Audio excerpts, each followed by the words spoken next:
Good evening, and welcome to Once Upon a Crime Time. I'm your host, Tommy Jude. I had to get a little joke in there from somebody, and I was outside last night, and I'll tell you that story in a little bit. I want to say some hellos first. Hello there, Rev Cynthia. I hope you're doing all right, girl, and good to see you, Ashley. Leah, good to see you, girl. Sooner, good to see you. Bianca, Elbow, my girl. Makeup Queen, Natural. Yeah, Ron John, my brother. Kathleen, my girl. Mama. Aunt Clara. Danny.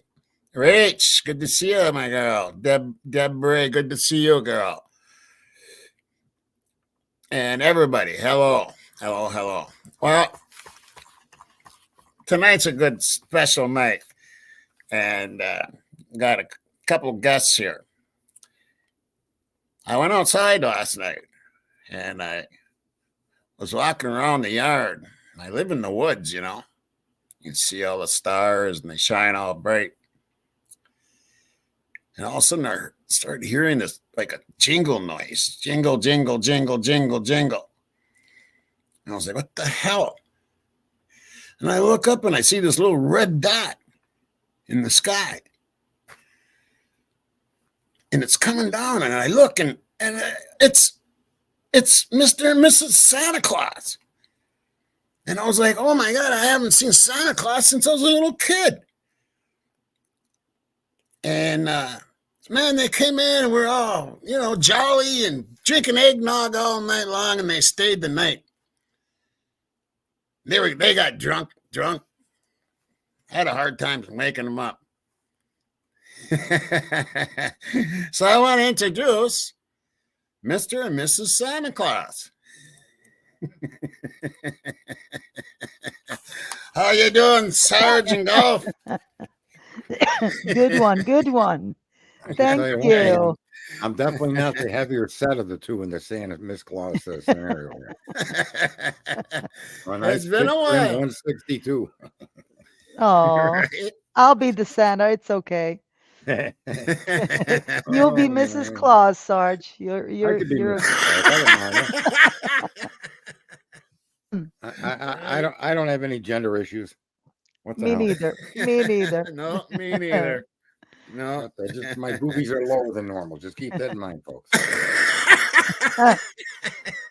That comes with age. I think we all got that. What the heck? Good to see you too. It's been a long time. Oh, yeah. And good to see Yeah. everybody in chat. I haven't seen Right. so many Yes. people. And hi, everybody. Miss you guys. Right. I Yep. know it's been a while since I've been in any show. Even some of the chats, I do reply to some of the streams, and people see me. But that's Right. typically about it. And chat has been so good. It's just been really good. It's such a awesome community here. You guys know that. Yeah. And Yeah. I've been kind of waiting for something new to happen or to discover something new, and that's kind of why I've been holding back. Right. Yeah. Same. We got a good show for tonight. Sarge gave me a call and he came across. I'm gonna show you guys something besides the joke. That was my joke, by the way. Right? Yeah. They should have given away to the chat room who was coming in. I think they all knew that, Sarge. Okay, what do I got? Yeah, this one. Okay. Book. All right. Take that one slowly and see if Golf Inspector notices anything unusual on there. Yeah, I'm gonna ask everybody out there and go. Out of all these things that were found, Magnify. at when they searched the Brian's there, Can you magnify? which that? one would be the most important? I want to ask and see what the people say, what the community says here. One defiant. Go ahead. Go ahead. Can you magnify it so it can be read? Oh, It's yeah, so there you go. small. You can't make it bigger? There, he did it. He did it. I That's think. good. Can I do? Does this work? There you go. Yeah. Yeah. Okay. Yeah. Okay. What? Oh, no, I can't read it because this stupid thing's annoying. One defiant something flashlight. Okay. 4 medical style gloves. White Arizona Jean Company large T-shirt. Champion WSU Cougars large black must be sweater. Pair of black and white size 13 Nike shoes. Pair of black Under Armour socks. Under Armour black large shorts. Under Armour black boxers. And 1 buccal swab. Now, out of all those people, now I want to shrink this. Out of all those, what would be the most important? Hi, Roz. Anybody got any ideas out there? Medical style gloves, shoes. Let's see what these people hit on. What do you think there, Golf? The buccal swab. What's And that about? Golf would have that right, wouldn't she? Right there. Golf would have that right. Everybody And why is that, Sarge? Why is that? Buccal. Okay, so that's what brought me into contacting you today, as you well know, Tommy. That when I saw this for the first time in black and white, was able to read this, and this comes from that who's that girl's channel there? Lana? Crime Mariani, or what's her name? Cluminati. Illuminati, that's it. Yeah. This came from her channel. Okay. And when I read and saw the 1 buccal swab, it stopped me in my tracks, because that buccal swab means something significant. The timing of the buccal swab, so people know, DNA had already been examined. DNA had already came, and they even had Brian Koberger's dad's. Okay. Right. Yep. This is a buccal swab they found in the possession of Brian Koberger in his parents' house. And in my opinion, the significance of that provides a reasonable doubt when you look at the DNA that they found. So if we accept that the DNA on that knife sheath is 100%, let's not question it. It is Koberger's. No doubt it is. Yep. From that point of view, now you need to try to understand how it got there if he didn't touch it and wasn't part of the murder scene, right? And that buccal swab is what it all can hinge on, because a buccal swab can be used for one thing and one thing only, and that's to swab the inside of a cheek. The word buccal means mouth. These swabs are used uniquely for DNA samples. And being in the possession of Brian Koberger, it shows you that Brian Koberger's professional education included association with labs. You understand?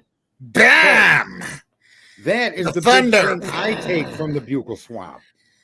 Now, if you want to provide reasonable doubt on transfer DNA ending up on evidence in a crime lab in an area where he was a teacher, can you see the chain of events playing out?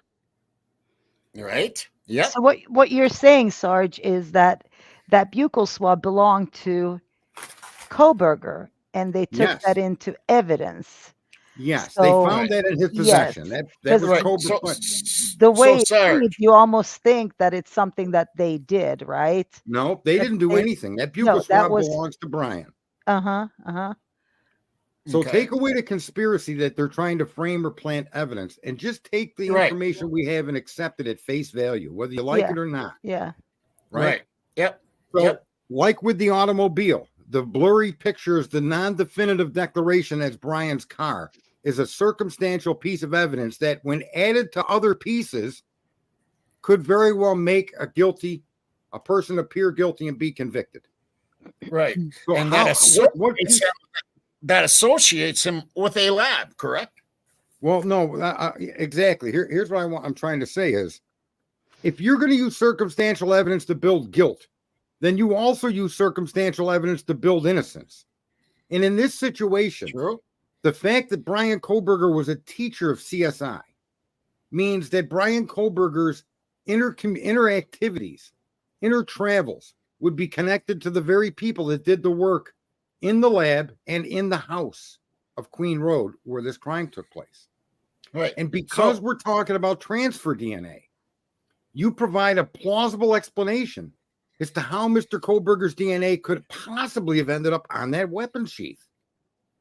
And the answer is simple. He didn't go to school to plan murders. He was in school doing what a man was supposed to do. And in the course of his particular life and duties and his associations with people, his DNA somehow got transferred to that knife sheath accidentally. Right. Well, I got a question for you. So if a student, okay, let's say I'm a student, all right, and you're I'm Brian's student, right, and I have a class with him, and he's my teacher, and there's many students in the class, and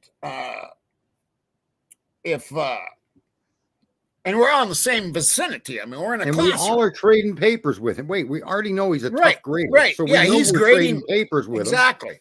Right. We're interacting with our DNA with him. Right. Okay. And then let's say that my next class is lab. Cannot be transferred that way. I don't know that your next class lab is where the knife sheath was tested. I don't know that. I don't know what the labs are there, but there's something that buccal swab says. One, that Brian Kohlberger, it reinforces again, was a criminologist involved in CSI studies and education of others. Brian Kohlberger associated and affiliated with the same. Right. And it was those what I'm asking is can it get transferred from that class, my class? If I went and handed my paper and I touched or whatever, and even skin cells, and then my next class was lab, could it get transferred somehow? Yeah, of course it could be. We're transferring to somebody that was in that class, that their lab class, and then they are part of the investigation. Well, that lab class. Go ahead, go. Or the real killer.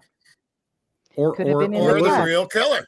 Exactly. I mean, you never know. You never know who took his classes. Exactly. But in the argument of reasonable doubt, what you want to do is show that it's possible and reasonably possible that because of the circles he worked in, and then most likely entertainment, the people he associated with. It'd be like being on a soccer team and you associate with soccer players, right? Even if you're the soccer coach, you associate with soccer players and their parents. Your DNA now is a part of all of their lives. So let's say one of Brian Kohlberger's students' mother is in the actual Idaho lab working. The transfer is possible from Brian to son to mother to sheath. How about the transfer of the blade from the crime scene that we already know didn't have proper PPE? Were any of the people within that crime scene in any contact in any way whatsoever with anybody that had ancillary contact or casual contact with Brian Kohlberger? Well, because that could explain why the DNA moved. Right. What we've learned, because of this case, and we've delved into it, and golf has delved in it, and a lot of the community has delved into it, that this is a possibility, correct? I mean, this is a possibility of how that got onto the sheath. Right, because transfer DNA doesn't require a direct touch. By calling it touch DNA, it actually should be a felony. Because they can take DNA out of your breath now. Did you know that? They can pull DNA from anything you're in. Well, you're breathing. You're losing skin cells. You got moisture in your breath. When you're breathing, that crazy? You're breathing out moisture. No, it's not. And I think one of the things is that they've come so far in how they test it and they in such minute little things that it's actually causing kind of some problems because it's almost getting too good. Do you see what I'm saying? Because of cross-contamination. So if you think Exactly. about it, because the person doing it or somebody around it, so because Right. it's so molecular level, it's the cross-contamination, I think, is what can cause issues too. So I don't know I how think reliable it is. I don't work in the industry, but let me just ask a question when it comes to this document, because I remember this, and this is what they found in his house, correct? yes. When they caught him. So when it says buccal swab, does that mean that that was a kit? Does that mean that it was like a used buccal swab? No, Does, it doesn't mean anything more Right. than it being a buccal swab. so meaning And the it was signi- just the actual little piece of kind of like we're looking it at could have been Q-tip in or its something. original wrapper. It could have been a buccal swab in a sealed wrapper as they normally are Mhm. shipped, right? But Uh-huh. That's the way I here's take what it. That's the matters way I about it, take though. it. But Here's what So matters about it. They didn't use the buccal swab to frame the guy. The fact that he was in possession of a buccal swab establishes Brian Kohlberger's connection to labs. well, yeah, right. I In mean, the we knew studies, that though. Exactly. That's not news. It's not like nobody knew about that. nobody's That's paying attention to the lab workers. No one's paying attention to the CSI workers. No one's accepting the fact that the DNA on the sheet is consistent with Brian's. well, I mean, Everybody's trying to put it in a frame that it was fake, or they screwed up in the genealogy, or everybody's trying to frame the DNA as not real. mhm. And what I'm saying is you can't really look at the case that way. That's what they say they have. You have to accept it. And Yeah. if you can accept that it's real and then look at the situation, how could it have ended up there? And nobody takes that approach. I think a lot of people out here in the community, I think a lot of people think that it was planted either, and Right. maybe not by LE, but I mean, if you think about it, you look at that little snap. Well, and then you have a swab. You have a swab that fits right in there. You know what I mean? So I mean, there's going to be people that are going to be looking at that, I think, no matter what. I think some people are going to see the buccal swab and think it was planted or all that. But here's the thing with Brian Kohlberger being set up. The obvious places to find victim DNA turned up nothing. Okay, so if you were going to set this kid up, it wouldn't be microscopic skin cells on a button snap. The ability to transfer that or to be conscious enough to do that is beyond understanding. And if you were willing to do that, then you would have actually brought some of the victims, blood, and placed them, his car, his place of work, his apartment, his door, somewhere. And you didn't do that. Yeah, So correct. for me, Right. the argument that this kid was set up doesn't wash. It holds no water. Yeah. What does hold water, though, if we accept the DNA is Brian's, how did it get there matters. Because their whole case is dependent. Well, how does it get there? DNA. That's what I'm saying, though. That you can't throw out the planting, because it goes back to the question of how did it get there? And there's Right. only so many. It can get there by what you're saying, no doubt about it, because it's fucking transfer touch DNA. And he works in labs. He had to have worked in labs. If not, he was around people that did. And Right. Right. let's not forget that they brought the what is it called, the sheath over to WSU, because their crime lab or whatever, that's where they checked it first before sending it up to Coeur d'Alene. Well, that's even worse. Right. Exactly. So that's what I'm saying. That See, but that's the big question: is how did it get on the sheath? Mhm. But it's microscopic DNA. It's floating around you right now. Yeah, there is. It literally is. 5,700 skin cells per second are coming off of your body. Get up and move. Mhm. Right. 500 Get off the million couch, a day coming off Sarge. of the human body. Right? Get off that damn couch. Don't breathe anymore because you're contaminating the air with your DNA. Right. And here's the thing, too. This whole case is predicated on the fact that this kid has got these special skills. This kid could hide things and be smart enough. And this kid went to school for the purpose of killing people. He put a survey out for the purpose of killing people. And here's a kid that when you break this kid down and take him away from this crime, at 19, they discovered he had a drug problem after he stole his sister's phone. And that's the last bit of trouble this kid ever got in. As a matter of fact, he changed his whole life. No violence in his past. He's a teacher's assistant. Nothing. Yeah. No complete police complaints. No history of crimes. Not even speeding. And even when he was pulled over, He acted like an educated adult every time he was pulled over, right? Right. Yeah. Yeah. He didn't get accusatory to the cop or derogatory to the cop or negative like a lot of people. What are you pulling me over? He didn't do any of that. He acted Right. like a guy in his situation should act, right? Bella's saying something there.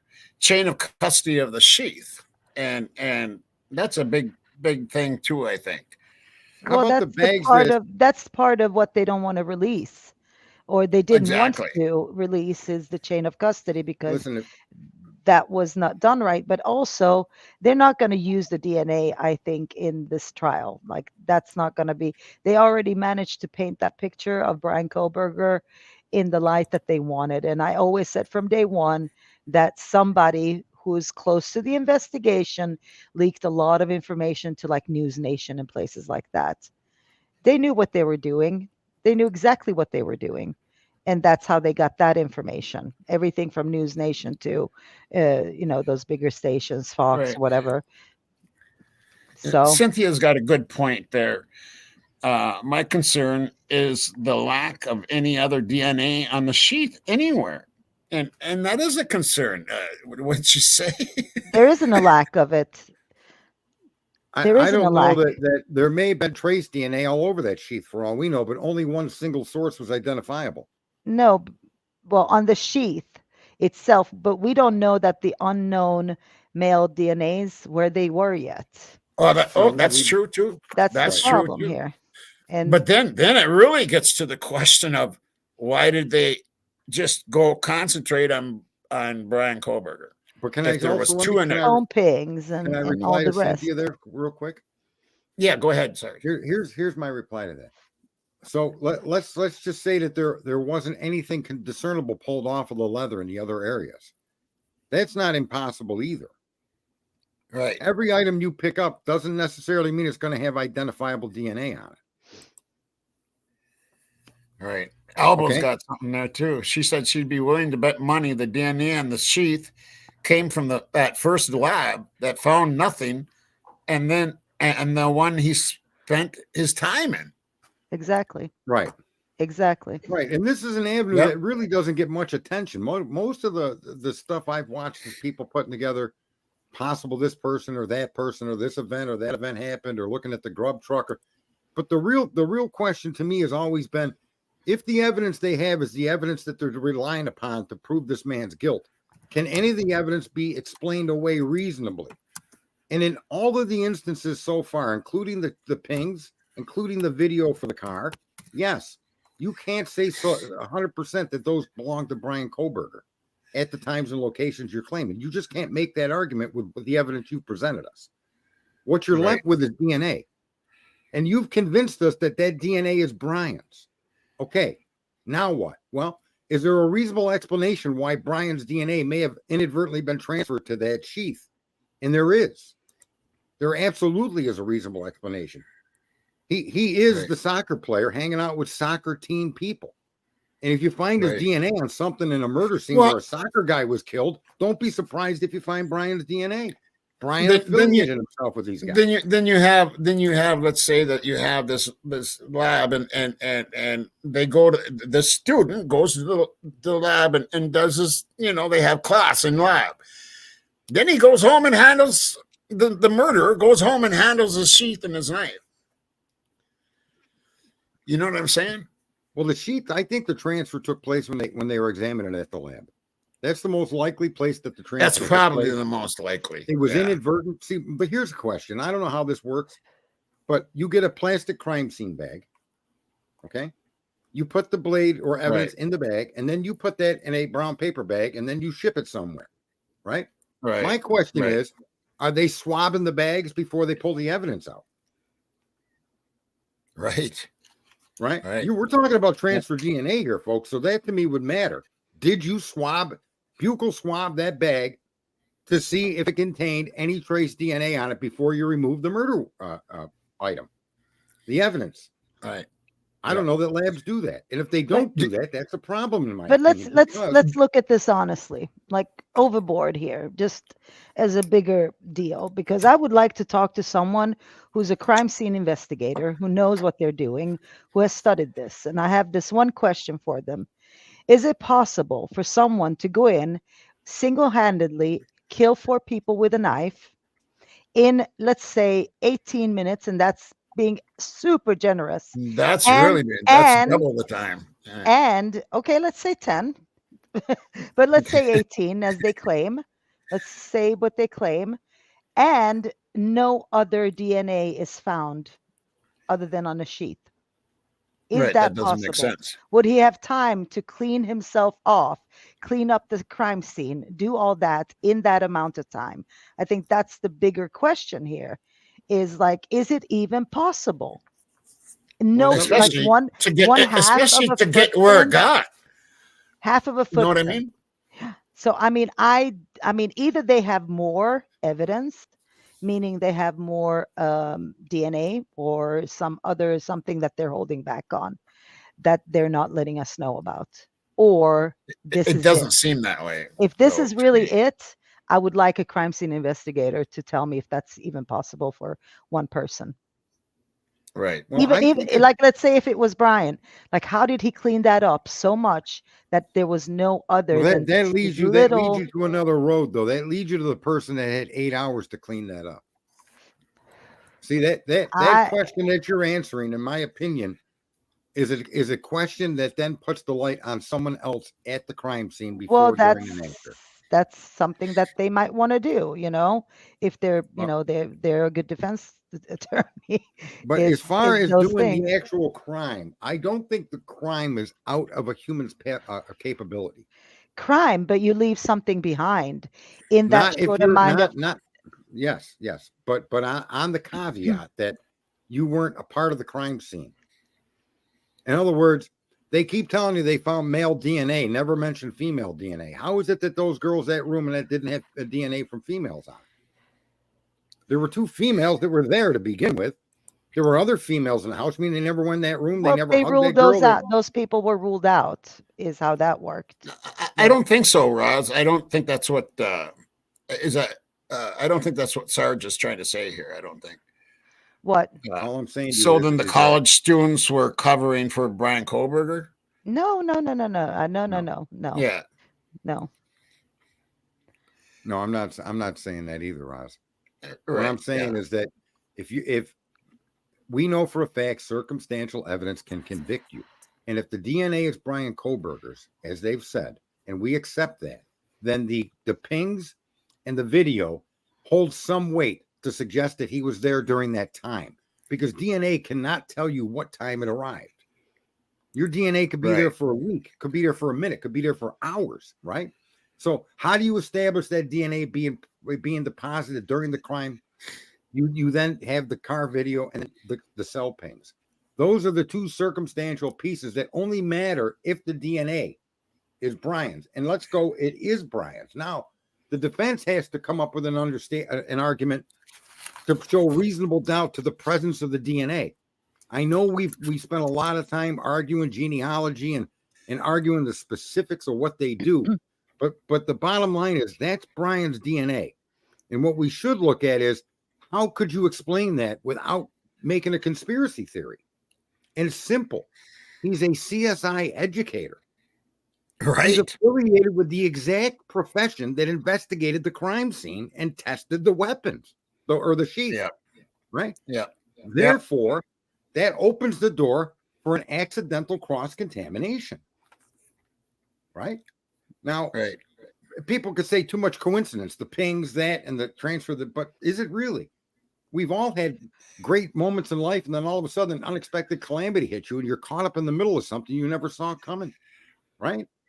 Yep. And that would explain, the pings, that would explain this blurry video, if in fact that's even Brian's car. I suspect that car in Linda Lane is the DoorDash driver. I really do, because they say that the DoorDash driver claims he was there around 4 a.m. Well, they've claimed the crime started at 4 a.m. Huh. Mhm. Then you got some guy driving around like he's looking for a place to park. So you got a guy that you're telling me stalked that place 12 times and didn't know where to park before he went and committed the murder? How could you Right. not already have a designated parking spot? Right. Right. That doesn't make no. So what was that car doing in those lots? He wouldn't drive around like that. I mean, that's No. just raising a lot of suspicion on him. It's hard to accept that somebody that committed this kind of a crime would have had that hard of a time parking. Okay. Right. Cynthia brought up a good point here. Well, hold on. Can I just say one thing in that defense? Yep. He wasn't the best driver. He got pulled over. He got he was driving too close. So he wasn't the best driver, number one. But so they can always, claim that he wasn't the best driver to their own defense. But now I'm still going back though to the bigger picture is how is it even possible? Is it even possible to do something and not leave anything behind? How about if you gave somebody the full? And I think that's going to be brought up. I think that's going to be brought up. Well, they're going to have to. Yeah. Like bring in those professionals who know how, who knows how to clean shit like this up, right? You bring those in and you ask that question. Is it a possibility or not to do this in that amount of time? Because they have a very narrow time. And I think maybe before this is over, it might even change this timeline. Right. Well, that it's changed how many times already. You know what I mean? Yeah. But before this is all over, I'm sure we'll see some, and that's going to cause more issues for. It's going to cause a lot of doubt. Yeah. Cynthia brought up a good point here, though. They could know how many killers there were by the blood transfer from the first victim to the second, to the third, and to the fourth, whose blood appears in the wounds of all. Mm-hmm. That's a good point. Well, or on the blood spread around. So it wouldn't even necessarily have to be the murder weapon. But if you were committed the murders in the upstairs and then came and did the downstairs, you should have on your person the evidence of what took place upstairs. Ooh, Thomas brought. Look at what Thomas said here. Look what Thomas said here. Texas state law requires Ortham Lab to keep records for 6 months. Did the prosecution intentionally allow the 6 months to pass? Now saying there are no records to turn over. Wow. Good one, Tom. Good one, Tom. I mean, that could be it. However, it wouldn't clear them because they asked for that evidence. Was that not within the 6 months? No, it wasn't. June. Yeah, it wasn't. Okay. Was it May or June she asked? It was early on she asked for that. And she wanted the names of the lab workers. She wanted their background, their education, which again plays to the whole point that. But she wasn't getting the information. Say what? Say what? She wasn't. But Othram was further down the line, though. I mean, he went to other labs as well on the way there. So. I'm not sure Othram or any lab would throw away the evidence being used to charge somebody for a multiple homicide. I don't care what the law says. And here's a question for both you, Sarge and Gall. Do you think Brian, being going for his PhD in criminology, do you think he had lab classes? Of course he did. I mean, he must have had lab classes. I mean, exactly. The whole crime scene investigation is part of it. Yes. Exactly. So he was in there mixing and mingling with these CSI people that probably were, more than likely, there had to be some that were at the crime scene, don't you think? Well, you would think that some of those workers in that structure, as they were collecting evidence, would have had some affiliation with WSU in one way, shape, or form. If not directly, then through a boyfriend, a girlfriend, a neighbor, a work associate, a child, somebody in that whole scheme of things from Idaho and the Washington and the Idaho State Police. The idea they had no connection to the lab or to the colleges that teach this would be insane, because Rory already had shown that the state police had on the bulletin board in the WSU criminology department help wanted posters. So you had police and different representatives of these agencies connected to these facilities, right? They're crime scene facilities. Mm-hmm. So how many people in the lab come into the school where Brian is teaching, right? He's teaching the electronic end of it or technology end of it. how many of those lab workers actually came in and gave demonstration seminars or talks to the students in that building? How many of those kids went to those labs to get these talks? The intermingling of these people is in it. It's impossible for it not to have happened. Right. Right. And because of that, I believe that the buccal swab just kind of woke me up to the idea that this really does give reasonable doubt about Brian Kohlberger's involvement in the murder. And it explains how the DNA could be there at the crime scene. And to me, it also shows a hole in the investigative work because Brian was part of their circle per se. And they should have then put that on the shelf. He is a crime scene investigating teacher in a crime that area has never seen before. Of course, anybody that's anybody in CSI would be all over that, intercommunicating with each other, talking on the phone, going over things, this and that, what's happening, what's new, just like any other group of people in any other employment. Bet your butt the people that work at UPS in their packaging room find out there's a million new packages going to have to come through. They're all talking and intermingling. Right? Biggest order ever. Did you hear about that one, Jim? Yeah. So the potential to transfer DNA inadvertently, to me, is as strong as any of the other circumstantial evidence they put forward, be it the pings or the video of an automobile. To me, the strength of all of that evidence is equal, and I actually believe that the Kohlberger DNA being deposited inadvertently is a very strong argument. Yeah, Sherlock has a good one there. Since the local lab found 0, and then the next lab found some, it suggests possible cross-contamination, and that's exactly the point. But Sherlock, we don't know for sure unless you can confirm it that actually happened. My understanding is the first lab couldn't get a hit on CODIS because they had what we suspect to be a partial DNA sample. And that's when it was sent to the second lab to be modified. Well, and that's all they got was a partial. Okay. So that means that's all they got. The first lab didn't find nothing, in my opinion, from what I know, the facts I'm aware of. But I've heard that statement made, and I myself said that many, many, many months ago, but somebody cleared it up. They showed me something. And that what they showed me said that they found a single source DNA, but they couldn't pick anything up in CODIS. So then they sent it to the genealogical workers, right? To the next lab for genealogical. They have to magnify the sample. Crazy. Did Brian Kohlberg take a class on a field trip? I don't know what they said.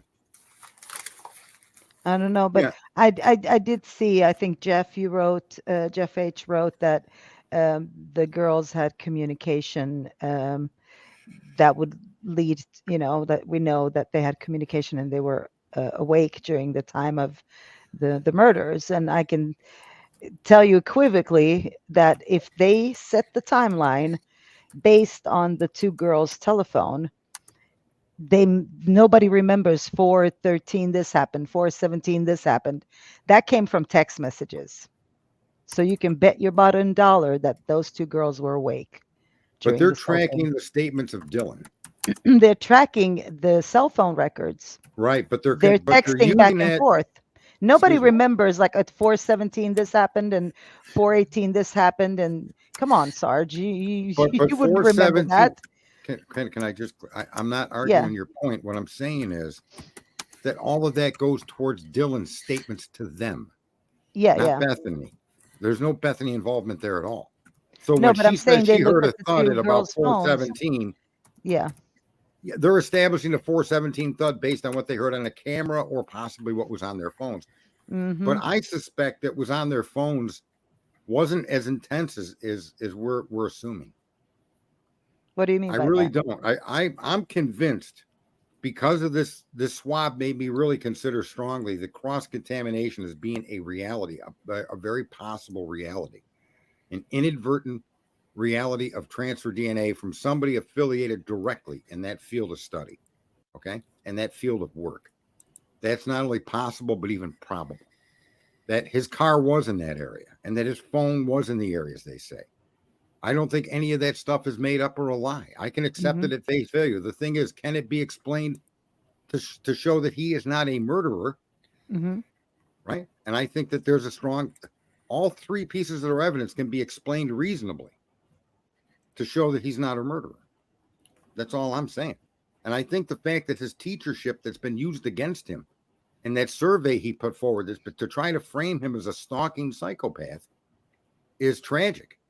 Mm-hmm. It's tragic. This kid got off of drugs at 19 and turned his life around. When don't we ever respect that? Mm-hmm. To then go on to be a PhD major and a teacher assistant at a prominent college in a highly technical field now, right? Right. To me, that kid's earned the respect. We should at least give some respect should be thrown at that, not suspicion and conspiracy theories. He's some criminal. You don't got any evidence of him killing animals or it could. We've all been thinking conspiracy theory. It might not be conspiracy theory. It could be that it just happened. I think the survey he put forward was part of his education. I don't think he did the that. conspiracy theory is what the media is trying to portray is how we view Brian Kohlberger. Like that's the conspiracy theory. That's what they successfully sold the public. Is he's like this because of that. That could be true. Right? Let's see. Here's the problem when you're dealing with information. Here's the problem. The problem is you have solid information, right? That they gave you, that they can support. So let's take what they tell us as solid information. The interpretation of that is up for debate. Exactly. Okay. And so they did give their interpretation of the cell phone pings and the phone going off, not reporting to the network. In their opinion, that's him turning off his phone in preparation for a mass murder, right? That you can make that leap. Plus, we have video of a car similar to his in the area, blah, blah, blah. Okay, you can make the leap. It's his. I don't argue with that. Then you found this DNA on the sheath. You could now understand why they would run with what they have and say Brian Kohlberger did it. Well, yeah, of course. I mean, I don't think it was a setup per se, like you say. Absolutely. Mm-hmm. It was an early mistake. It was too early. It was too early. And we don't know how many hours was there before before Payne even fucking got there. Mm-hmm. And who knows what they were doing in there? The whole crime scene. I think somebody could accomplish that crime in the 20 minutes or so that they've given, especially if it's a crime of passion and they just go buck wild crazy. I could see someone doing that. It wouldn't take 8 minutes to do what happened. To do the crime, absolutely. I agree with you, but you would leave something behind. You would leave something behind. But here's the caveat. More than just one little speck of DNA. Right. Come on. I agree with that. But what if you left behind belonged there? Remember when I told you guys that I was arrested for stealing firearms and I beat it because I was the maintenance man that had just painted that hallway, and my fingerprints on the hinges belonged there because the hinges faced the hallway. The hinges weren't in the apartment where they belonged. The door opened out. All structures have doors that open in, and the main reason for that is for the hinge. You can't tamper with the hinges from the outside. So I beat that case because there was a reasonable explanation of why my fingerprint showed up on hinges. Mm-hmm. Okay. And this is what the defense's job is. It's not to try to produce another suspect. It's not to prove someone else did it. It's not to prove that he didn't do it. It's to provide a reasonable doubt to his guilt being accused. Now, sometimes you can prove reasonable doubt to the point of unequivocally this guy didn't do it. There's that. But that's not the standard. Reasonable people, I think, could agree that because of his position in that school and his teacher's assistant and his associations and the fact that those associations probably perked up once this crime became knowledge to these people involved in CSI studies, that you can make a reasonable assumption that his DNA accidentally was transferred to that sheath. And you can also then make the idea that the 12 trips that you recorded Brian driving at those times and nights in those areas are all related to his past opiate addiction. His apartment, the lady above him that said he vacuumed one time at 3 a.m. In other words, Now you can accept reasonably that these other acts weren't part of a crime. Brian Kohlberger's driving wasn't a criminal activity because the DNA showed up on there accidentally. Do you follow me? Nothing else now makes sense to prove a crime. You can't prove a crime with a foam pink. You need that DNA more than you need anything. In this particular case, or do you disagree with that? I don't. I would think they had more than that, though. And I agree that it's his DNA. I accept their explanation that is his DNA. I don't doubt that at all. I just don't. Until somebody can unequivocally prove it's not, it has to be accepted at face value. Yeah. Right? I mean, yeah, it's his DNA. It's just how did it get there is the question. Right. And Well, I think in this day and age, I'd like to bring in up this day and somebody age where like we're not living in the time of like this killer and that killer that they like to compare it to, like those killings were done maybe 10, 20 years ago when they didn't have the technology that we have today. So you can't really compare it. In this day and age, there should have been more DNA. It's just a matter of fact in this day and age. And I think there was the fact that DNA. they didn't find it is very suspect. Well, one single source male DNA doesn't exclude the fact there could have been 3 or 4 different source female DNA on there too. The fact that they don't tell you it existed doesn't mean it doesn't exist. In other words, the lack of information isn't the elimination of information, right? Yeah. So we don't know if anyone else's DNA was on that sheath. You could have had any of those girls in that home, DNA on that sheet, in that room, on her shoes, on her clothing, on her pillowcase. Absolutely. Right. Sure, right? But then why exclude that? Like because they're considered victims of the crime. Yeah, but I'm saying like all other people that were there, like there was a bunch of people, right? Seeing as we've seen party scenes there and stuff like that, so there would have been a lot of DNA, a lot. And then that's what I'm saying is in this day and age, you can tell which one is the freshest, which one is the newest, right? It's not like they can't tell that. They know how to measure those things. You know, I don't know how they do it, but they do it. They've done it successfully before. So all I'm saying is there should have been more in this day and age than what they claim. I agree with that. I want to address Jeff H. Jeff H has taken a theory that he drove by there in the past, driving and much faster when he left. We don't know that that's Brian Kohlberger's car. We don't know that that's Brian Kohlberger at the wheel of the vehicle that you're being told is his. All you're seeing is an image of a vehicle that absolutely matches what the Idaho police themselves drive in their Fords. Got the same profile. So does a Ford Focus from 2011. So does a Sentra from the same year. So you can't place Jeff, you can't place Kohlberger in that car based on the information we have. That's it. You got a car that could be an Elantra, but you don't know that it's Brian's, and you don't know that Brian is in it. So again, that's circumstantial evidence. That isn't evidence of a fact. There's no factual basis to support that car as being Brian's.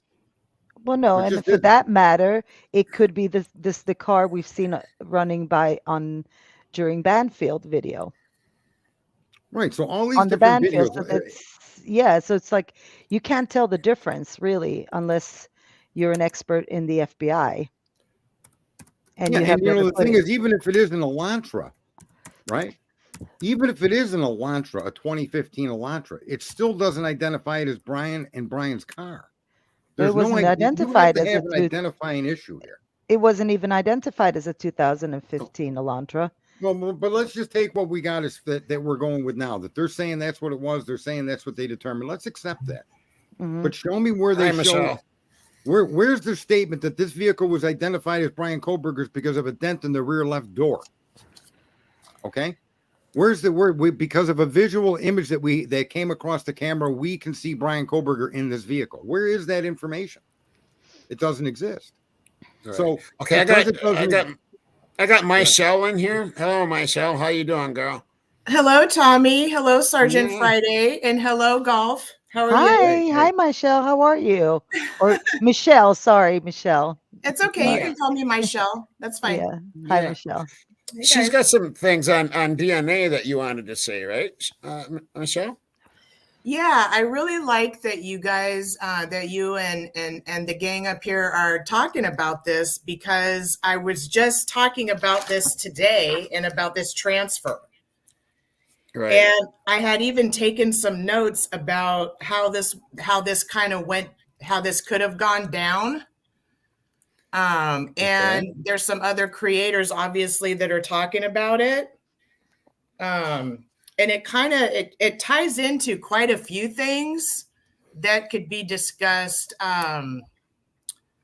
So, in my opinion, transfer DNA is very possible when you have private drivers, when you have people going back and forth from WSU to back and forth to King Roadhouse. Yeah, right. And you Especially have, it's a party house. Especially it's a party house. yes. And let's just discuss what was going on real quick about why I think this. Okay, so 11/11 and 11/12 of 2022 was WSU's Parents Weekend. Okay. Uh-huh. Jazzy, so Jazzy would have had Jeff Cordodal there for that weekend, and he was there. There's pictures of him and Xana and Jazzy, okay? And whether or not that was the year before, I'm not sure. I have to go back and look. But in any case, there was a parents' weekend that weekend, not the weekend before, okay?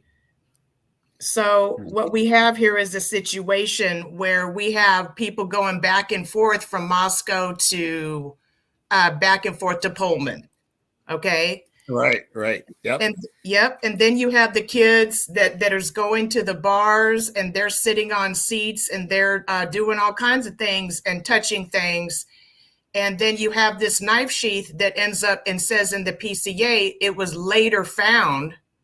Well, that's kind of weird, because in the beginning of the story, the knife sheath was found in the trash, and then all of a sudden it was put in the PCA, and then that's how they got this probable cause, right? Hold on. Where did you hear that it was found in the trash? So we're trying to find it. Now, some of these things that we were talking about, I actually found the article. So I'm going to be reviewing some of that stuff, because I got some of this stuff.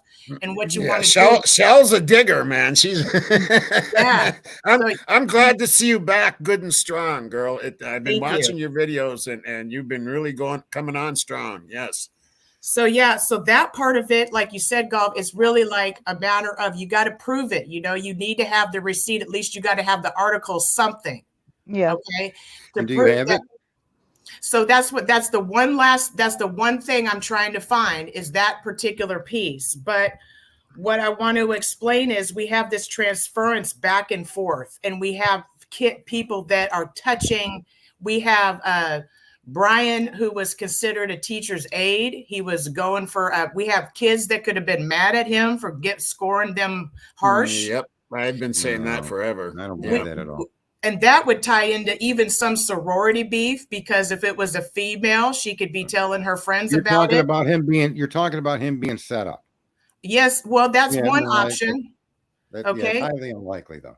So highly unlikely. So that's one option. And there's quite a few options with this DNA. The other thing is, so let's get into this. So the night of 11/12 at 11:35 or so, there's a hit and run accident at WSU right across the street from Brian's apartment. Yep. So check this. So he's kind of OCD. So he goes outside. He's like, what the hell's going on here? So he goes out to the crime scene, like a crime scene investigator would. Anyone would. You know what I mean? So he goes out of his apartment. He goes and checks out the scene. And he realizes, well, this girl, they're on a manhunt, right? So he's like, oh, well, not only are we on a manhunt, but I don't want to be here. I don't want to listen to all this commotion going on for the next 2 hours while they're cleaning it up, right? So he goes and takes off to Moscow. That puts him in Moscow driving around like after midnight, all right? So he could have been at a bar. So there's where you got some transfer. There, he could have taken a cab out of there. And that same cab could have taken somebody else home to the King Road. What I'm saying is, there's a lot of options for that DNA to end up where it did. Right, but here's the those options are options that there have no supporting information for at this point, right? Right. Let me just finish my thought. Those are thoughts of options because we have no supporting information, unlike the idea that Brian Kohlberger was a part of the community for CSI. Brian Kohlberger associated with those people. He was in contact with those people either directly or indirectly throughout the course of his daily life. Okay. Okay. Brian Kohlberger was on that soccer team. So the person in the lab having for the ability for his DNA to find its way to this lab, there's a plausible explanation there through casual contact. Okay. Right? Through an affiliate, a student of his mother. But that still doesn't get it to the sheath, though. Yes, it does. A student of his mother actually performed the swab test of the sheath. That mother's son is in Brian's class.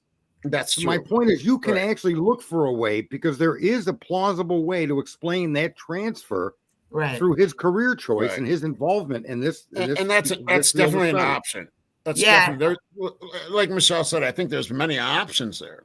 You know what I'm saying? But listen, the only one you can support that would be worth looking into is his work connection. The idea that car accident caused him to go to Moscow. I would have to keep my mind open to anything at this point because of the way this case is. I mean, there's no proof of that either. I mean, you can sit there and go, you know, this is the only plausible, but that's not the only plausible. There's many plausible different ways that could have happened. And I think that's what Michelle is trying to say. Is that what you're trying to say? Correct, Michelle? Is that what you're trying to say? Yeah, there's many ways. So I don't think that the DNA that is going to hold so fast in court. It's going to be the other evidence. You know what I mean? So, well, at least that, in my opinion, that's that they're not going to use the DNA so much from the knife sheath.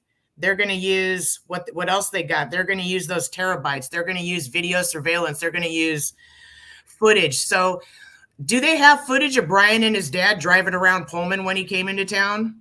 Listen, they were surveilling Brian with 51 terabytes of data. Rest assured, they were surveilling him for quite some time.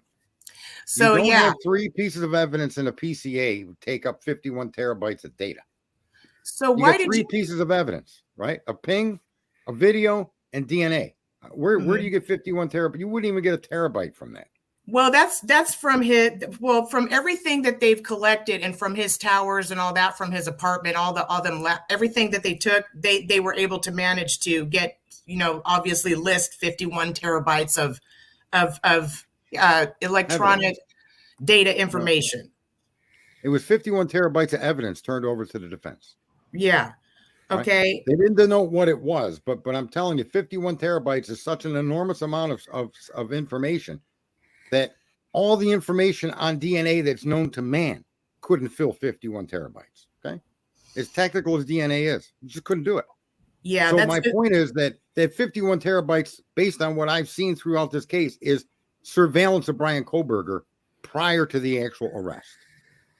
That would take up a lot of because they're shooting with their Donna's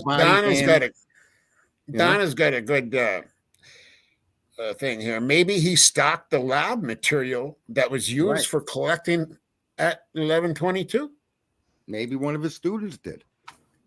Right. Yeah. See, I think you got a good point, Sergeant, because this I think it does have to do with work. There's something up with that. There's something up with some type of his relation to his job and his travels to Moscow. Something's up.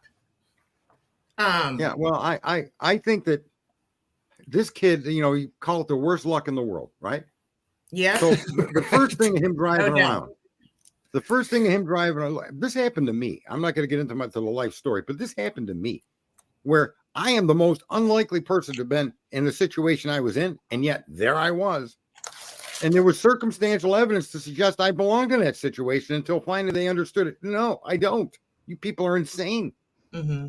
Okay. So this does happen to human beings. His driving around is a bad coincidence.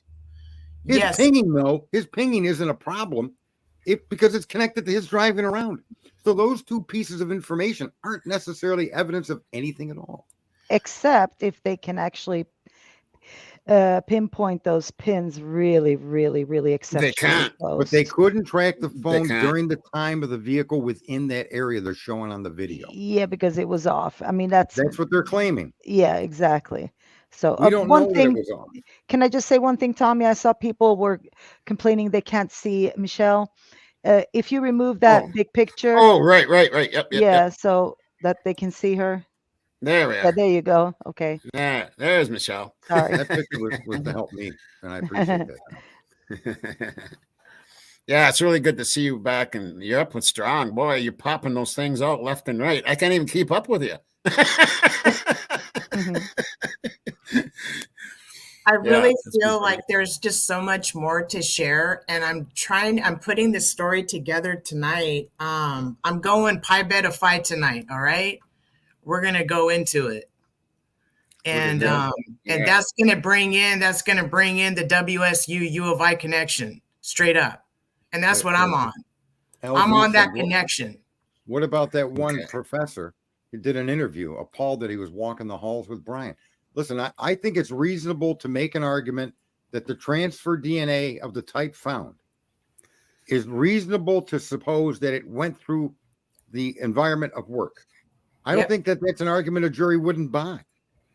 There's no other evidence to support this guy's involvement. None. And you have proof that he drove those routes prior, but during those 12 other drives, he didn't commit any crime or do anything nefarious. Well, 12 visits.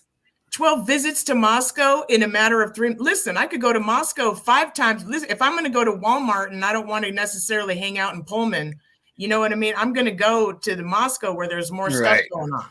Right. It is better shopping there. It is. Yeah. That's a fact. And if he's a vegan, he's going to go to the Rosars. He's going to go to the farmer's market. If he's, you know what I mean? He's going to go around. Michelle knows that area. Michelle knows that area. Like, I also think if they would have done the investigation slightly different, and once they identified DNA, okay, or even prior to the DNA identification, they brought Brian Kohlberger and his vehicle in, and they looked before they arrested him. Good point. Okay. They did a buccal swab on him. They questioned him. Okay. They asked him if they could look at his workplace and his apartment. If they would have done the investigative process that we should be accustomed to seeing, in the order that we should be accustomed to seeing it happen, and not arrested and then used warrants. Yeah. To get that information. It. Check this out. So check this out. So Title 16, what is it? Title 19, Chapter 6, and then 625, and then going on down, the protocol for arrest. I believe they could have detained him and tried to get what they needed before they even let him leave, because according to their protocol, they could have done it. So what do you think about this, Friday? Because this is huge, because this is where they messed up. Just like you said, they could have already had their suspect way earlier. You know what I'm saying? They could have ruled him out way earlier. They wouldn't have needed to go to Pennsylvania if they would have done their investigation in a consistent fashion. They had already proven he was capable of. Yes. Yeah. They stated openly in their documents that they surreptitiously obtained DNA from a suspect. Yep. Yeah. They didn't do that with Brian. Thunder! See, I don't know whether this kid did it or not, and I'm not arguing for Brian Kohlberger's innocence. What I'm pointing out is that the people we entrust to protect us and our children are highly incapable of that. And I think we all agree with that. And it's not political. These people make decisions they shouldn't. I'm not listen, I'm not political, but I believe Black Lives Matter, and I'm not on that side of the aisle. I believe them when they say that the corruption is systemic in the system. I believe that. When that guy put his leg on the back of that man's neck for 10 minutes and he died, I don't care how many drugs he did, you shouldn't have put your damn leg on the back of his neck for 10 minutes. That's a problem these policemen have. That's a fact. Yeah. They go by 70 to 35. I don't know what that has to do with the case. Well, it has to do with the systemic corruption where they get a couple of pieces of information, right? What I would have done when Brian Kohlberger's DNA was identified, knowing what he did as a profession, I would have looked into the potentiality of cross-contamination before I ever charged the guy. I would have ruled that out as an investigator. Right. Exactly. Because, right? I got to get off. I got to get off here, but I wanted to give you guys a little bit of a pass through. I like what you're on, Sergeant Friday, and keep going with that, because there is a corruption issue, and I've been studying it, and it's really prevalent in Idaho. And something's up there with the placement of evidence and the law enforcements and the detectives that are on it from ISP. So what I went into the ISP site and I pulled the 22 report and the 2021. And I've been looking at their cases, and their biggest cases they list on these reports from ISP on their website. And I'm going to tell you something. This is bad. That we got an evidence. We got an evidence placement issue. Period. Yeah, it's been going on. It's been going on for years. Yeah, man. It's almost like a normal. It's almost like normal. Just think what they did to those kids in college. They turned a lot of them into informants. Yes, okay. And that's a problem, because that actually put their lives in danger. And that should not have happened. They're trying to hide that too. And the parents they weren't really hiding it. Yeah. The guy from ISP told in that interview to Howard Bloom that that's what happened. Like we turned them into informants, and then we just set them loose, let them do whatever. And I think that's extremely dangerous, and you're putting those kids. So just don't even think about just the mere fact that they would do something like this is outrageous. Yes, you wouldn't send your child to school and they end up in like a precarious situation where they were like threatened to do something, like unless they turn into an informant, right? I think that's dangerous, and that needs to be highlighted. And what else needs to be highlighted is the corruption in ISP, because you don't want to know about Officer Tolson, okay? Detective Tolson. They're putting the kid on the line like that. His parents are funding his education. He does something stupid, and then you trap him off like that as a cop is a dirty deed. Yeah. He's worried his parents are going to flip out, or he's going to end up in jail. He's got all these serious concerns. His whole life is over. And then you propose to make this young person an informant. This person does. In today's world, all these kids know how to do is take selfies. What kind of an informant are you recruiting? They're not hardened criminals. Recruit me. Recruit a guy like me that's got a past in crime, not some kid in college that did something stupid.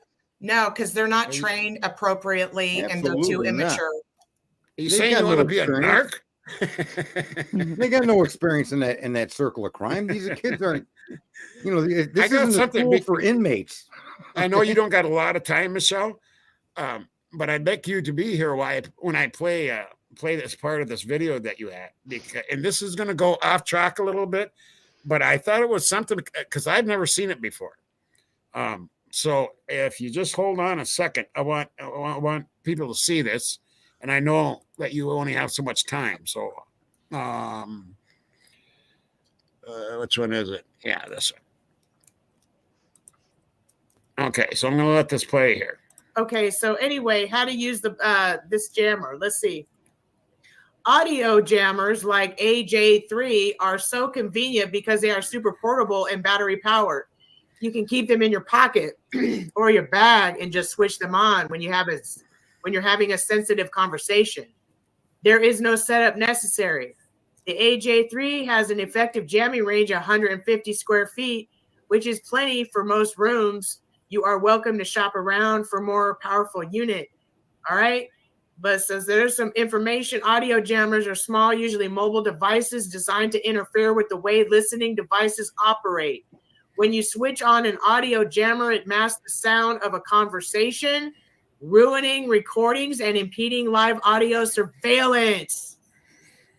The way these do emitting white is by noise. Emitting white noise, aka Linda Lane, impeding live audio. Bam! And where did I say that audio's been messed with white noise or brown noise? Yeah, was Linda fucking Lane. You got it, brother. You got it. Yep. Okay, I'm gonna let this keep playing because you got something. Way of emitting white noise, Linda Lane. Linda Lane. All right, so okay, but this is what got me right here. And here's more of this young man walking up in here, and you see her right here. That's Dylan. See how tall she is? She's look at that. guys, Dylan runs away from the cop. This is during the day when someone else came to the door. She's running in the door. Big girl, okay? This is also Dylan on 9-2, the Xanacam. This is Xanacam. All right, Xanacam. All right, here we go on the Xanacam. She was out there that night with a speaker with a young man. She caught that on video. Yeah. She caught that on video. That's, to me, is amazing. That was really good work. And she's the one that had the loudspeakers. She's the one that was cranking the music both times, during the day and at night. She was. She is the main party person at that house. You betcha. And she's underage. Very good job.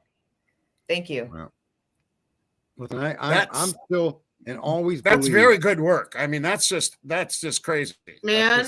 And here's Dylan on the Xanacam. Okay, so here we have Dylan on the Xanacam. And then here is a young man here. Look how tall he is. See this tall man? This is a tall dude. This dude's like 6 something, man. He's tall. Right. Yeah.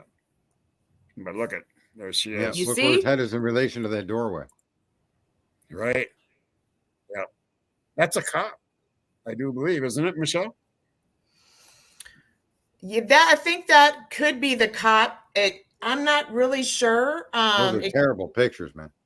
Well, it's so hard to get this. It comes in a flash. I had a hard time even trying to slow it down enough just to get what I wanted, because it's so blurry.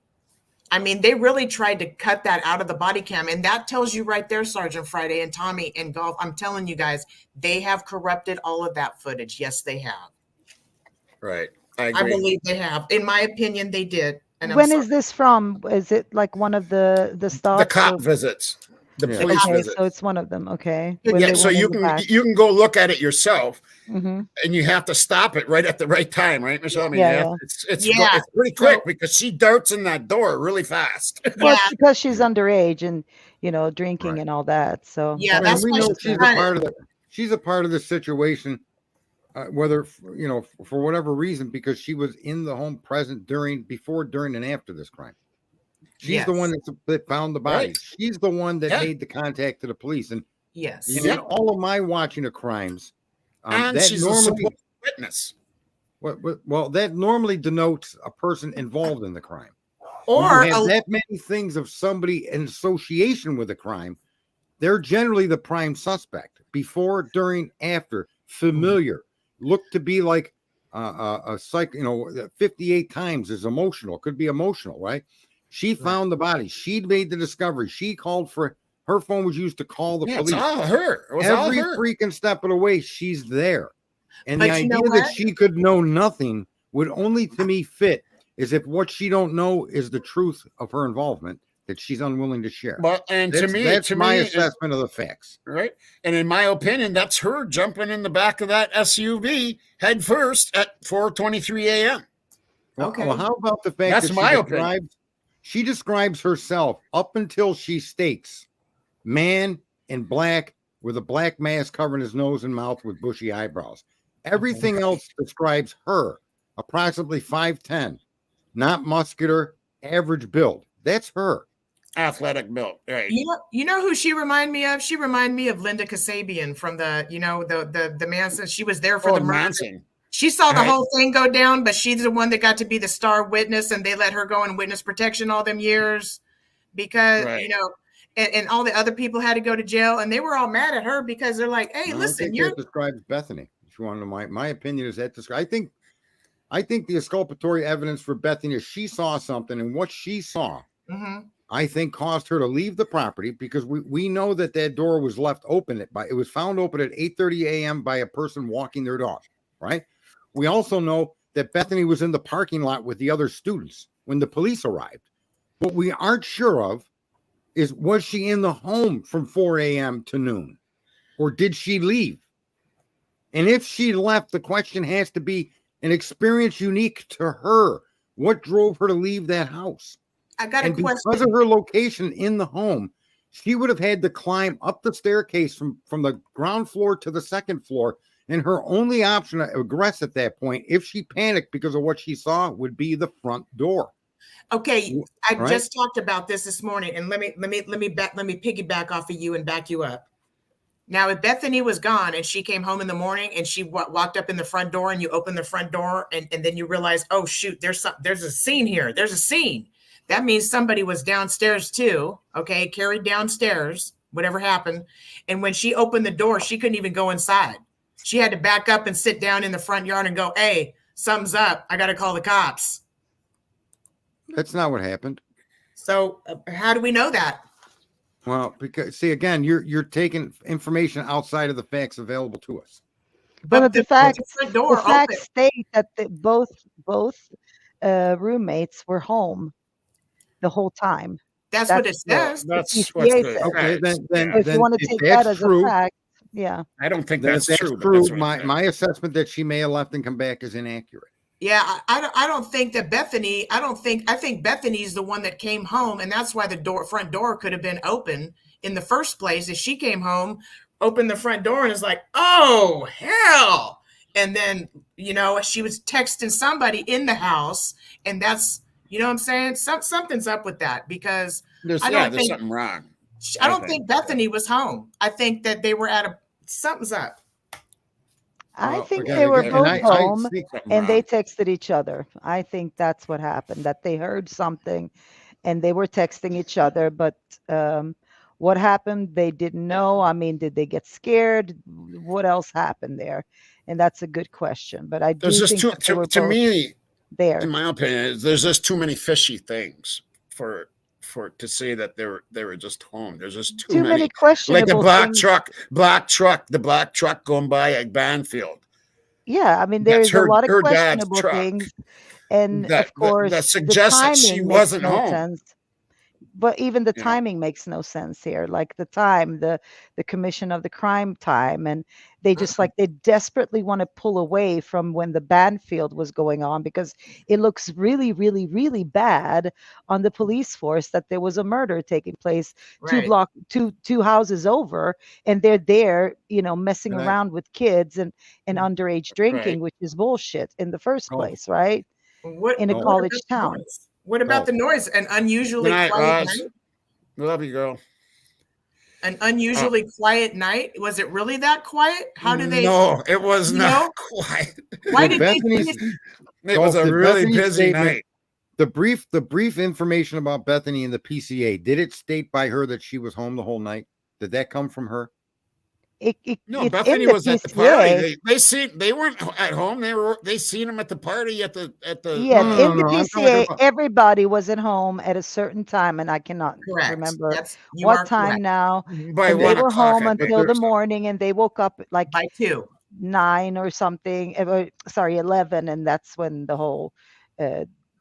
They called the friends. But most of the PCA, to me, that's the police narrative, and I just don't agree with that. Well, but we're going like Sarge said. If we go by the PCA, that's right. PCA if we go by their narrative, right? Yeah, right. But Wayne B, that's right. Bethany is a mystery. Joe, that's a good thing. I think that the door was open because someone flew out the door to leave.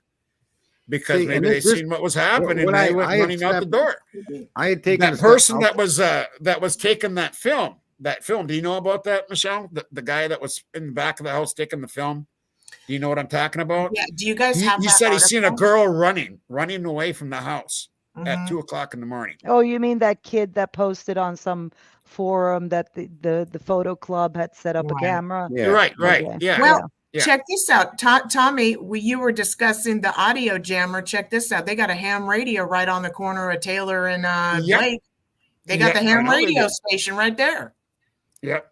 Yep. And right by a dumpster. I found that out too. Yep. It's a crazy time. It really is. I mean, you could put a lot together about this. And what the great thing about it does create content, you guys. And that's just the way that it is. Okay, so you can put out all the options, in my opinion, that you want. But it is like Sergeant Friday said, trying to get down to the street sweep and the cleaning of it, because you want to get to the facts. We don't want to have too many myths lying out there. So if we can find what it is and back it up, that's the best way we can put out Right. something. and because I think that's what Sarge is trying to do. Sarge and Golf Yeah, and are trying I to do. think we and all yeah. agree that you could make a case for Dylan's involvement, whether it be who cares what level. When Yeah. you look at the information that's been revealed to us, everything about what she's been claims to have said, saw, and did is suspect. When you look at the property and you look at the crime scene, you're left with questions. How can a man walk towards her, a 5'10" blonde, standing in a door that had been closed the first 3 times he went by that door? Right. She's now opening the door to her left, which means Yeah. that the door would not be in the way of the view from the guy walking through that hallway, which was only 3 feet long. You got How it. could you not have seen her? I know that. I know. And if It's he weird. saw her, Yeah. if he saw her and his intent was to go to that home to kill people, why did he leave her unharmed? Why didn't he run at that moment? See, I think that whole explanation is more of an alibi than it is a statement by a witness. I don't believe it's true at all.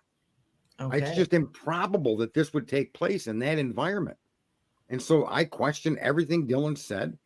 Oh, It me is too fact now. as far as we can tell, but Yeah. it needs to be questioned. You're there before, during, and after. Supposedly you're at action on your phone during, right?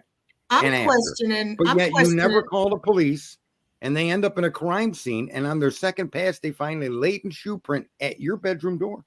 Right, the I'm damn sorry. leprechaun. Yeah, A it's latent just, shoe print means that it had been cleaned. yes, what that's latent correct. shoe print means. So now you have a crime scene that's been cleaned or contaminated by some, right? That in and of itself shows that. How can you not consider her a suspect? And it can't be the killer because he only had 13 flipping minutes. Well, even and if it was the killer's shoe print, it still doesn't exonerate But her. no, from the being- latent meaning it was cleaned. That's what I'm Right. saying. It can't be the Okay. killer because there is no time for it. no, Right. Right. Yeah, it He's can't not be. carrying a rug, like a piece of a rag or something with him, and like as he goes, he's cleaning up after himself.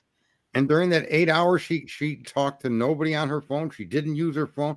All of that to me would have to be looked at well, forensically. what'd she do? Use a 5-gallon bucket to go to the bathroom? I mean, if you're drinking, you got to go to the bathroom at some point. You would have had to use a second-story bathroom, and you would have Right. ran into the crime scene.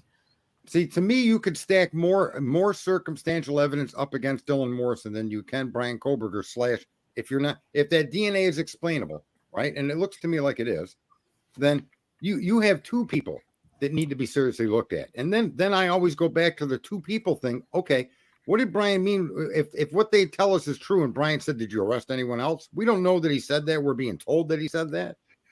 Who was he referring to? We're gonna get into it. Right? Yeah, We don't know. and we know the source of that, and the source of that is Brian Enton at News Nation. We know that. All right, He's so the- we don't he's know. the It didn't come source. from So a lawyer. It We did don't know not this. come from a lawyer. No, so that may his never been lawyer said No. they asked his lawyer later on. They interviewed him, the defense lawyer he had up in Pennsylvania, and he said he does not remember ever saying that. Meaning Okay. he asked Brian, and Brian said, I don't remember saying that. What? Yes, you can go back and Wow. look at Okay. interviews. So that's a News Nation leak. That's a News It's Nation. fake. That was Brian Enton who Fake said news. that. And they asked the lawyer, the defense That makes lawyer sense. guy.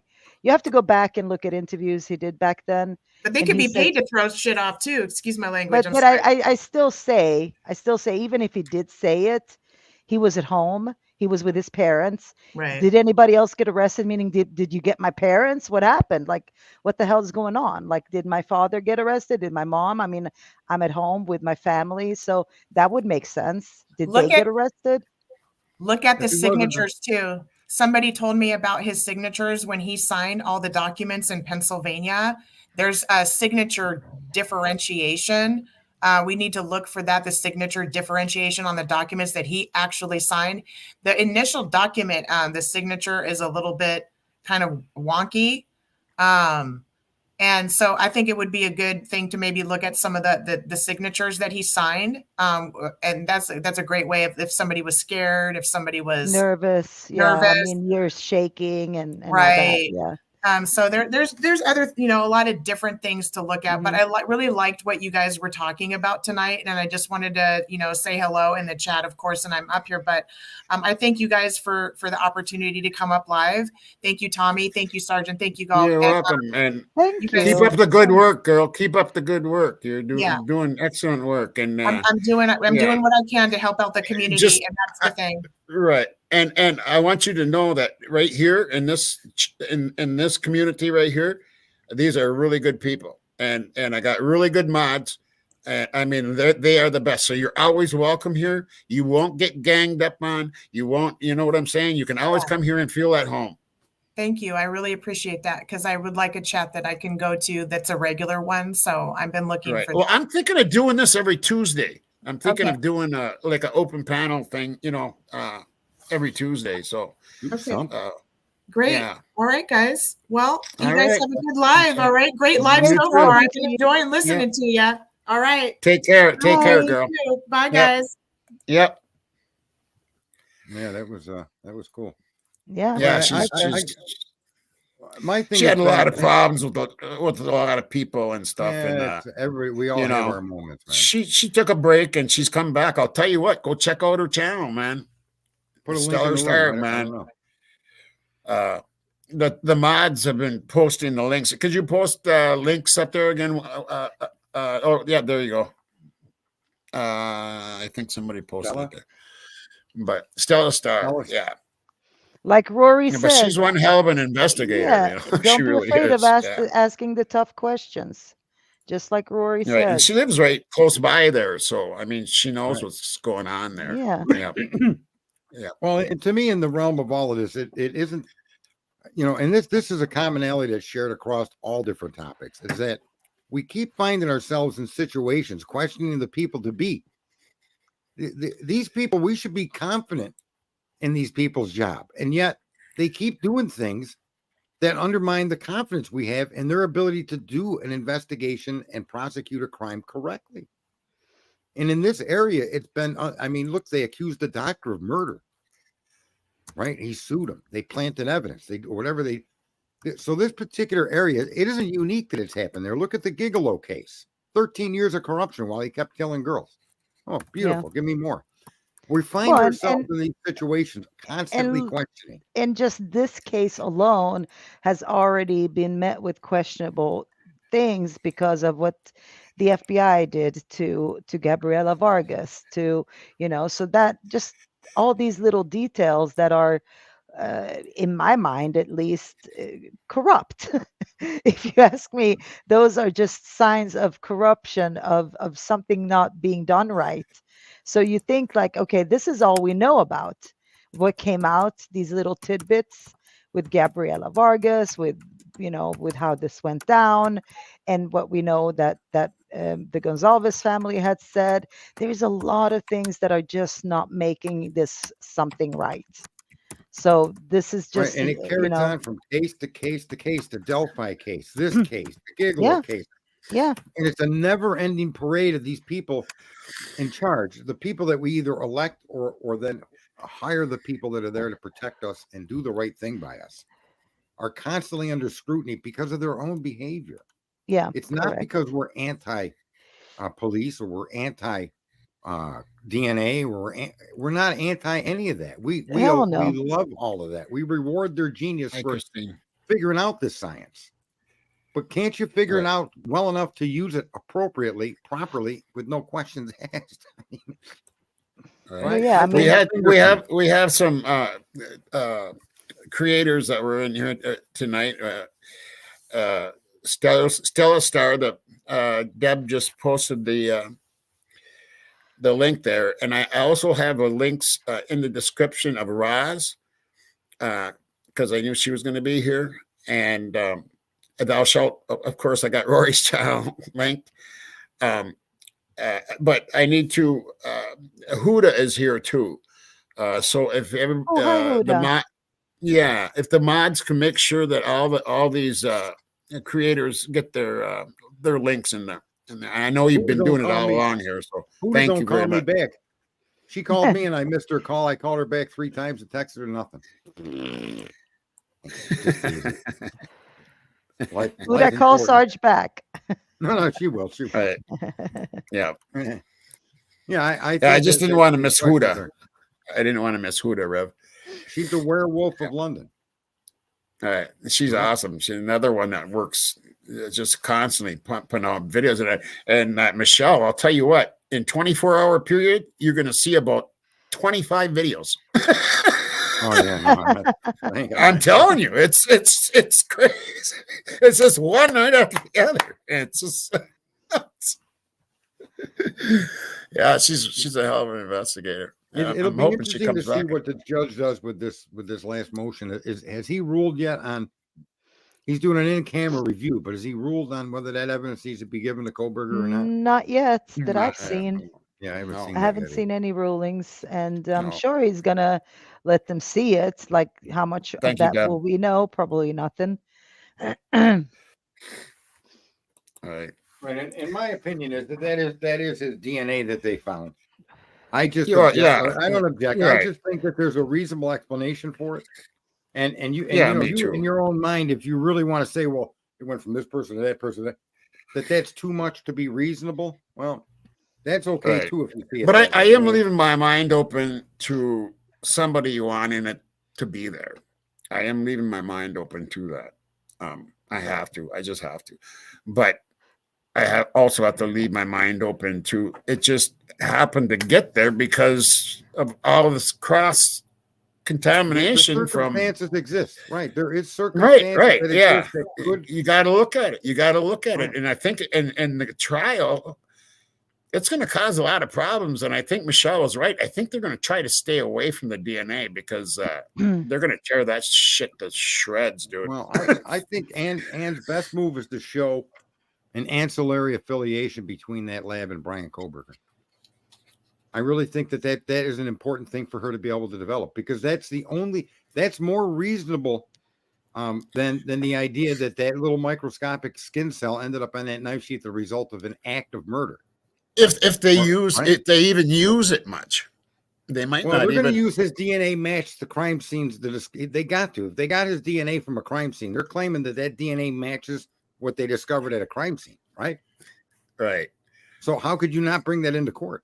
You may not bring the sheath right. in. They don't because of chain of custody. That's really up to the judge if he's going to allow it in or not because of the chain of custody. Because if you can't prove chain of custody, you're pretty much screwed on that one. Exactly. Right. So if they were like, well, we Yeah. sent it here and there, but we don't have the traces. Well, then you can't bring it in. That's not admissible. Sorry. Right. And Right. here's the other question I would have is when it comes to the video of the car, are they showing that car in that neighborhood for the 2 hours that his phone was off? No, I bet you they ain't. Or are they just That's- showing a car moving around at the approximate time of the crime? So they Right. got a video of him leaving his school, right? Then his phone goes off or it comes out of network, right? Mhm. Are there more videos showing him in that particular area of town for the 2 hours, the hour before the crime and the until the phone came back on almost an hour after the crime? Well, Do they according have to him according to the defense, there is a car going the wrong direction Right, you're right. during that time period. So they do have something that they claim is him. Right, his phone But went off at what time was it? 2:57 a.m. It didn't come back on until 4:57 a.m. something right after the girls stopped calling. One of Yeah. the boy 2:57 ex-boyfriends, right? a.m. His phone stopped reporting to the Yeah. network and didn't come back on until 4:57 a.m. Yeah. So, can you place him from 2:57 a.m. until 4 o'clock, specifically in that area? And I don't think they can. They've never made the allegation that they had. Mhm. What they've alleged is that they picked up a car on a video doing 3-point turns, right? It's specific to that neighborhood.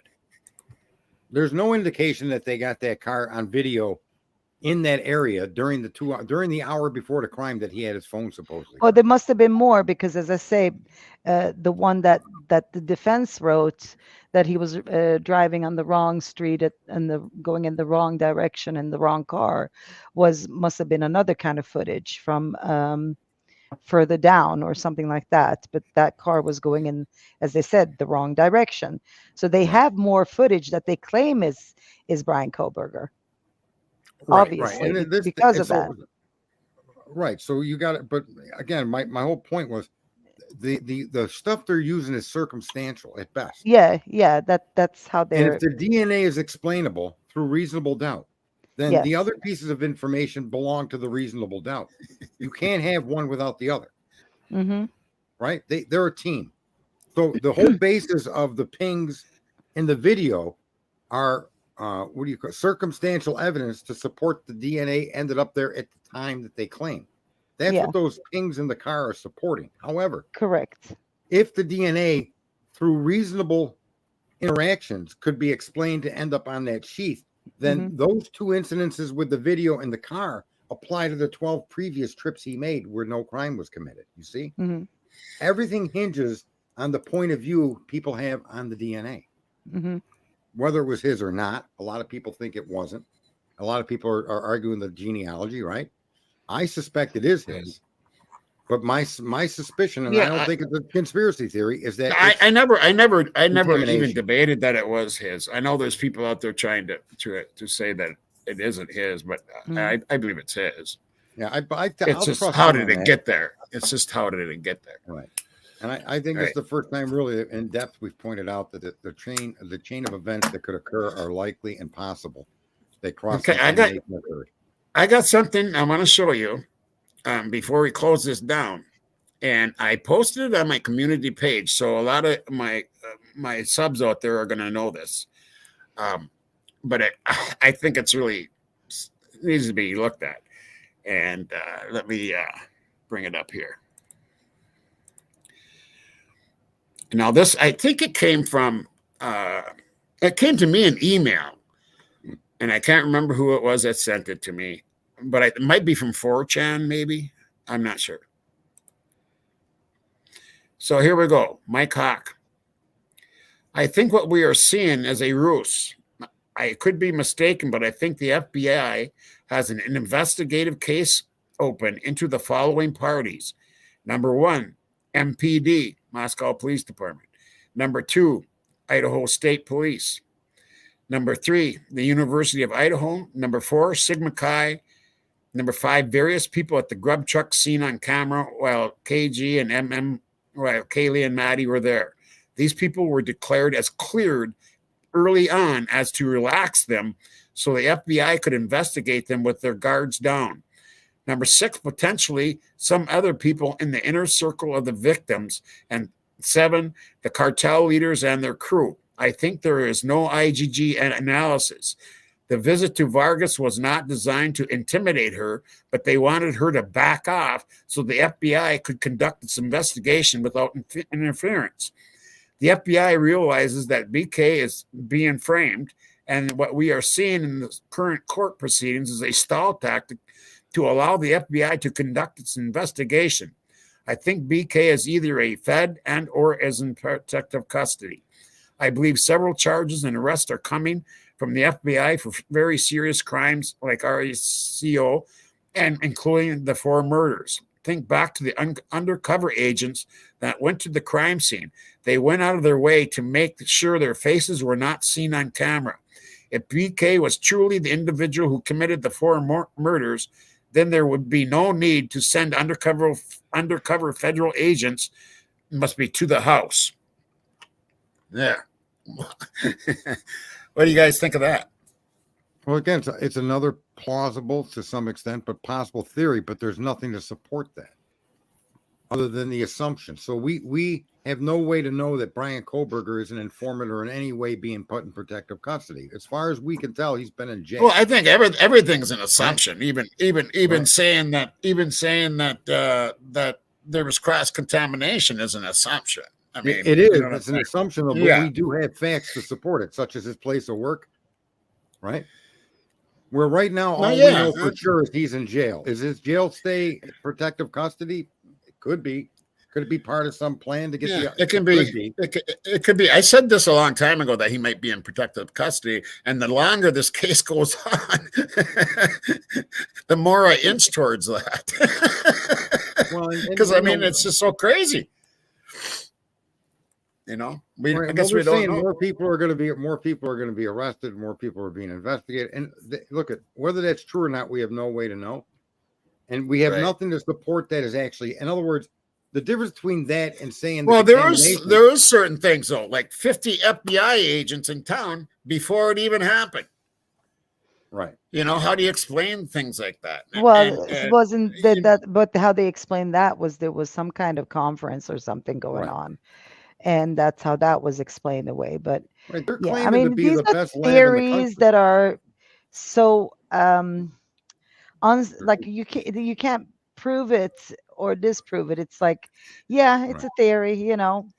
And I'm providing reasonable doubt that the chain of events I'm linking together, even though Yeah. it's a theory, is a reasonable doubt argument. It's not a secret, you know, I'm coming up with some idea that can't be verified. All of those facts that I list are verifiable exactly. with Brian. And none of this is verifiable.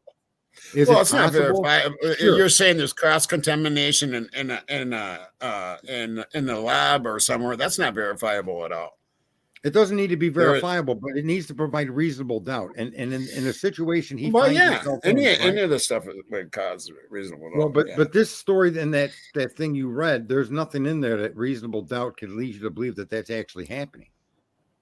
You know what I'm saying? Well, there's things in there. The main thing of the like this big investigation and stuff is not provable. No, but there is things with inside there that But those you know, undercover they're talking about those undercover officers. yeah, that's fact. FBI That's agents. fact right there. They were there. They were trying to hide their However, faces. they've seen going back to the police station, the Moscow police station. So would they do that? No, they wouldn't if this is the case that whatever this person wrote. So I think Right. it's all. I like just found it very interesting. You I know, mean, and yeah, thought sure. It's interesting. I'm not taking that away from Yeah. it. It's interesting. It's Yeah. It's out there though to the point where there's, you know, you would suspect after a year, if all of this was going on behind the scenes, something should have broke by now. Yeah. Okay. Right. Yeah, I'll look for it. You sent the email? They're I'll not look for it. under any court schedule to do an investigation. The key to an investigation Right. is do it and get it done as quick as you can, as efficiently as Right. you can, right? Yeah. So that's kind of why We got some good stuff. We got a lot of things in the oven here. Me and the producers, and we got a couple probably coming out this week. That'll be real interesting. We got, I mean, I got and this law firm. I want the everybody to know that the law firm has been contacted. Information has been sent there. It's a major law firm. The main person has never lost a case, and they contacted me and wanted information from me, and I supplied it to them, and they are looking into it. And that's you know, I'll for as things go along, I'll let you know what's all going on. Is that in connection with the Idaho stuff? Oh yeah. If this law firm, I'm going to tell you this right now. If this law firm takes this case and helps with this case, he will be free. It'll be over with. I'm telling you, it'll be over. They're major law firm in the United States. All right, cool. And they contacted me. So yeah, that's really cool. Yeah. Yeah, I would say that's really cool. Yeah, that's kind of shocked me. As long as they're not tricking you, they're going to slam you with some kind of lawsuit or something. But it was through one of my investigators. So okay. Yeah. Well, And then I contacted them directly, and then that's how that began. But anyway, I got to close this down. It's been almost getting close to 2 hours. I don't like to go over that too much. I got to I don't do those 4-hour deals. I've done that a couple of times, and that's a little too much for me. Not a problem. I appreciate you having me on. Yes. Sir. Thank you for having me on too. Yeah, and you know, I think I'm going to try to do this every Tuesday. You guys are always welcome. You know, you're part of the family, so you're always welcome. So, all right, well, yeah, and thank you. And if I don't see you, I want to wish you guys a very Merry Christmas. And same to you, and same to everybody else out there. Yes. And I'm changing my handle. Crime family. I'm going to change my Uh-oh. handle. Oh no, now what? Uh-oh. My name is Bob? going to be Yuri Mabalzich. You what?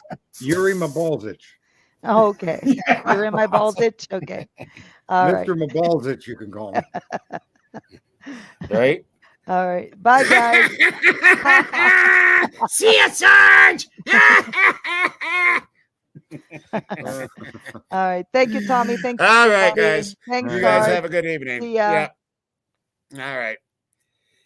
Okay, my crime family, you my beautiful crime family. What a beautiful, beautiful crime family. I love you guys to death.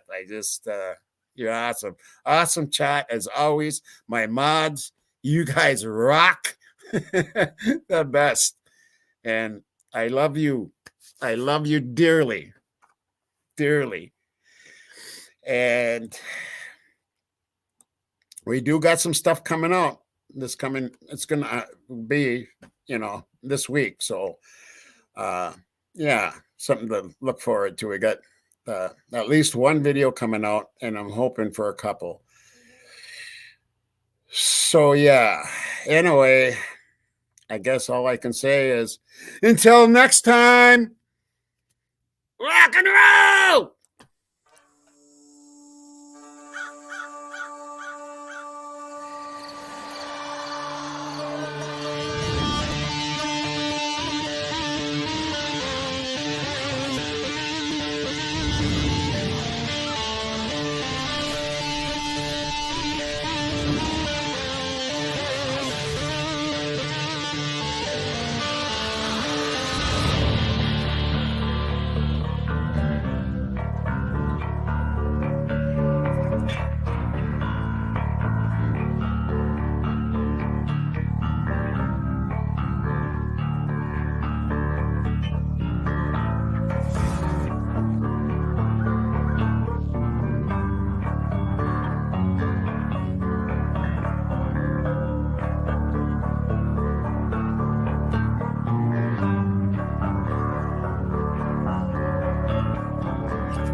redhead, mess bed, tear shed, queen bee, miss squeeze.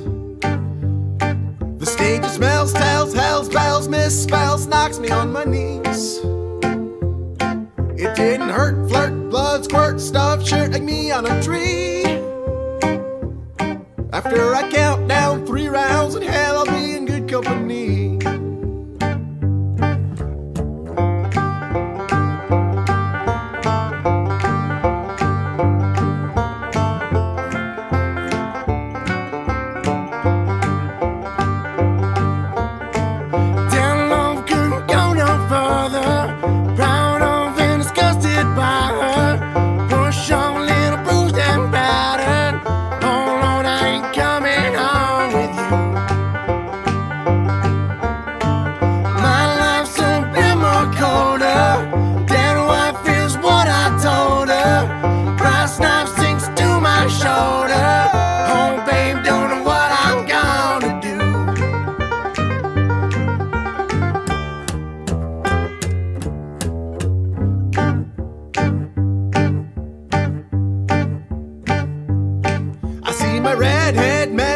Tear shed, queen bee, must squeeze.